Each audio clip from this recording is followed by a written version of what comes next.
particularly active here right along the Louisiana-Mississippi border. That's where we've had plenty of damage from anywhere from a chemical plant north of Tallulah in Louisiana to this, which is Yazoo City. And the thing that jumps out at me here, Danielle, is just when you look at the trees and you see how they're just completely stripped of all foliage there. It's just unbelievable. They don't even look like trees. I mean, some of them look closer to stump-like. I mean, that one actually still has a few branches up there on the screen that you can see, but some of them are in way worse shape. And of course, we're hearing about some people in pretty bad shape after these storms came through. Unfortunately, hearing about some injuries, people trying to make it to safety, getting out of harm's way. But when you've got debris like tree limbs, or even, winds that are strong enough to bat around lines, and even slam trees into cinder block, like what we've been hearing happening at the chemical plants in and around Yazoo City, just some unfortunate things. But as Adam said, the trees definitely have a tell-all story unto their own. So right now we are just hoping for the very best as we continue to get these damage reports in, and our storm chasers continue to bring everybody the latest. And speaking of the latest, Adam right now is standing by, and he has the very latest on what is happening right now on active radar. Right. 49 and Mississippi 149 in Yazoo City. You had said that was near a grocery store, but that you had heard that grocery store was completely demolished. Chris, hello, are you with there? us? Yes, we can hear you. We were just talking about the triage center that you had reported to us about recently, the one that was set up near a grocery store, but you had heard that grocery store had been demolished. Yes, that's right. It's completely gone. From where our truck is, I've walked in about 200 yards to the core of where the tornado went through. Houses are completely gone. 100-year-old trees are completely snapped at the base. We're pulling people out. There's extensive injuries. I've seen care fly out of here at least 5 times already, and they're still pulling people out. There's still a string of houses to the back that we can't get to. Everybody's working with chainsaws, pulling branches, trying to get in. And Chris, we got to let you go here, but we definitely want you to stick around through the break here, and everybody at home watching, we want you to stick around too. Some incredible video caught on tape that we want to share with you guys. Again, a very stormy night, Danielle. We want everyone to keep it dialed into the Weather Channel from basically Mississippi eastbound. Dear God,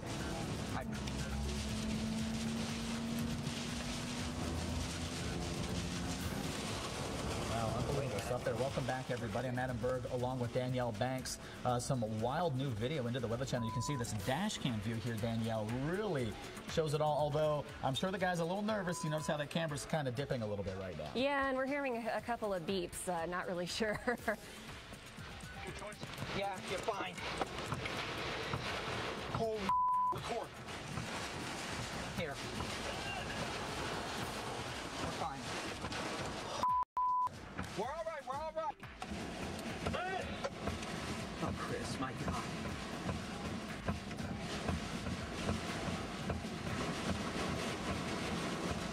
We're in the RFP, I think. Yeah. All right.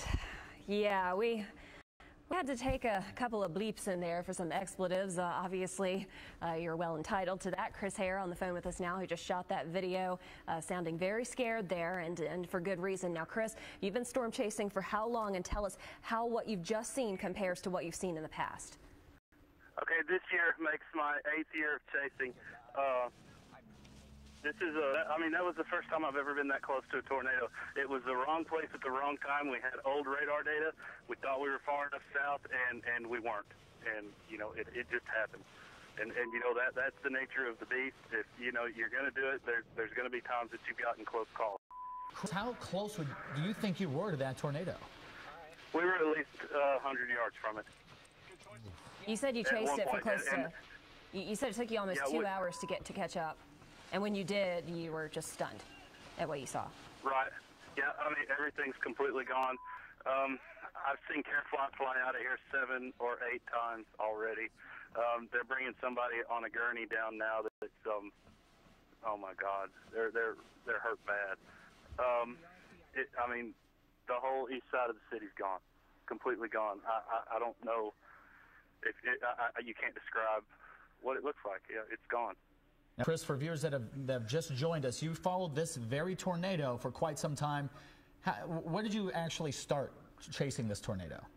We started chasing it about 9 o'clock this morning. I think we did several interviews with you from the Vicksburg, Mississippi area. Yes. We headed up north, up through, I can't remember the names of the towns now, but north of where we filmed the tornado. The storms were kind of to our south. We were trying to get into position to set up for them. Noticed that they kind of took a right move, so we jogged back south. Thought we were south of the rotation, and that's when it all happened. From there, we had to make a big loop around. We were going to try to keep up chase, but once we got to Yazoo City, it's gone. And at this point, you got to stop and help. Chasing and video is great, but these people need help. Their lives are destroyed. Everything's gone.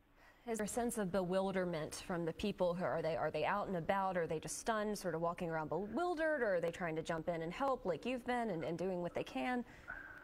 The healthies are helping. There's people constantly coming down the hill, stunned.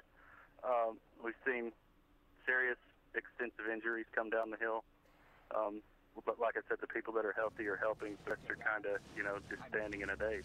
Any reports of people missing, somebody looking for a friend or a family member or a neighbor that you've seen so far? We haven't heard that. Like I said, there's a triage set up in town. They're telling people if they're looking for people to head to that checkpoint. Unbelievable. What made you stop at Yazoo City as you were chasing this tornado? The damage, the damage path is extensive. Houses are completely gone off their foundations and moved 20 feet away from their foundations. They're gone. We'd also heard of reports of cars slipped over along Interstate 55 as well. I imagine you crossed 55 on your way to Yazoo City? No, we're still west of 55. Okay. We never went that far. Okay. Okay.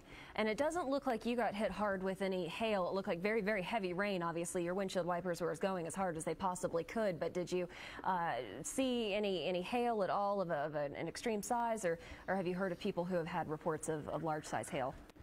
I've not heard of any hail at all.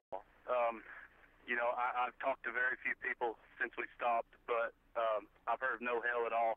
That thing came up. It was quiet. The wind picked up, and there it was, and there we were in the way of it. So, as far as the storm's concerned, that's all I know other than the damage here. And again, Chris, showing live pictures of Yazoo City on the right, actually showing your video again, but some of those live pictures, it's amazing that it goes from DEFCON 5, basically. And we could tell you were extremely scared in that car, to an eerie, sunshine working back out. The winds are totally calm. I imagine people are in shock right now. And just looking at the trees, you see a very noticeable demarcation between trees that look perfect and trees that have all the foliage just ripped right off? Yeah, and that distance is about a mile to a mile and a half. Unbelievable. Chris Hare again, Storm Chaser. We're going to try and check back with you again shortly. Okay, thank you. Allstate has